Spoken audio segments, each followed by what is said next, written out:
उत्तर प्रदेश राज्य हज कमेटी से 2 बार निर्वाचित व केंद्रीय हज कमेटी के पूर्व सदस्य हाफिज नौशाद आजमी ने कहा कि हज विधेयक 2002 को लागू कराने के लिए अक्टूबर 2021 से ही उच्चतम न्यायालय में एक जनहित याचिका दायर की,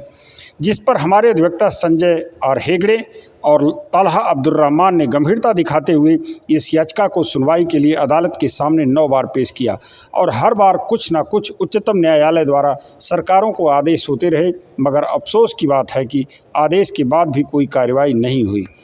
उन्होंने कहा कि मोदी सरकार से पहले उच्चतम न्यायालय द्वारा अगर नोटिस भी हो जाती थी तो सरकारें हरकत में आ जाती थी और वह काम जल्द हो जाता था, मगर 9 बार सुनवाई होने के बाद भी आज तक राज्य हज कमेटी पूरी तरह और केंद्रीय हज कमेटी का अब तक हज विधेयक 2002 के तहत गठन नहीं हो पाया, जबकि 1 जनवरी 2023 से हज का फॉर्म भी आने की संभावना है। श्री आजमी ने कहा कि हज विधेयक 2002 की तत्कालीन अटल बिहारी वाजपेयी की सरकार ने बनाया था और सभी विपक्षी दलों ने राजनीति से ऊपर उठकर इसका समर्थन किया था। 2 साल बाद मंथन के बाद वह लोकसभा से पारित हुआ, मगर अफसोस है कि हम कोई कानून बनाने की मांग नहीं कर रहे हैं, बल्कि पुराने कानून को लागू करने के लिए उच्चतम न्यायालय का सहारा लिया है। उन्होंने यह भी कहा क्योंकि हज विदेश यात्रा है और हमेशा इस संबंध में केंद्र सरकार के अधीन रहना है, इसलिए हम हमारे साथी इस कानून के स्वागत के लिए आगे भी हर तरह का त्याग करते हुए उच्चतम न्यायालय में गंभीरतापूर्वक पैरवी करेंगे। इस मामले में ऑल इंडिया हज सेवा समिति के पूर्व राष्ट्रीय अध्यक्ष हाफिज नौशाद अहमद आजमी ने और क्या कहा, आइए हम आपको सुनाते हैं। और अफसोस इस बात का है कि अक्टूबर 2021 में स्टेट हज कमेटी और मरकज़ी हज कमेटी की तश्कील के लिए जो हज एक्ट 2002 के तहत 4 माह पहले बन जानी चाहिए ख़त्म होने के, उसकी तश्कील के लिए हमने ये मजबूरन मफाद आम्मा की रिट दाखिल की और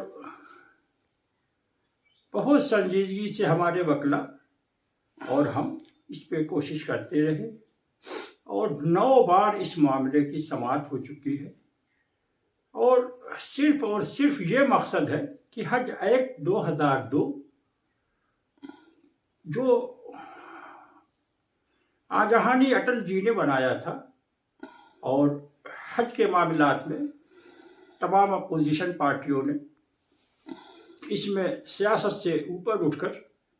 उनकी मदद की थी और एक अच्छा हज एक्ट तैयार हुआ। उसे लागू करने के लिए हम बार बार सुप्रीम कोर्ट के ज़रिए हुकूमत से कह रहे हैं और हुकूमत इस पे कुछ अब तक बहुत धीमी रफ्तार से इस पे कार्रवाई कर रही है। बहरकैफ स्टेट हज कमेटी तकरीबन मुल्क भर में बन गई हैं और अब मरकज़ी हज कमेटी की तश्कील बाकी है, मगर अफसोस ये है कि कुछ साल पहले क्या इस मोदी हुकूमत के पहले सुप्रीम कोर्ट से कोई नोटिस हो जाती थी तो हुकूमतें हरकत में आ जाती थी और वो काम जल्द से हो जाता था, लेकिन कानून को लागू करने के लिए, कोई नया कानून बनाने के लिए नहीं, कोई नई चीज़ नहीं मांगने के लिए, पुराने कानून को लागू करने के लिए हमें इतनी जद्दोजहद करनी पड़ रही है। बहरकैफ हम और हमारे रफ़क़ा किसी तरह मायूस नहीं हैं, क्योंकि हज हमारा गैर ममालिक का सफ़र है और हर हाल में हमें हुकूमत की मदद चाहिए, मजबूरी चाहे, इसलिए इससे जो बेहतर निज़ाम हमारा कायम है हज एक्ट 2002 के तहत, हम उसे लागू कराने के लिए शदीद तरीके से कोशिश करते रहेंगे।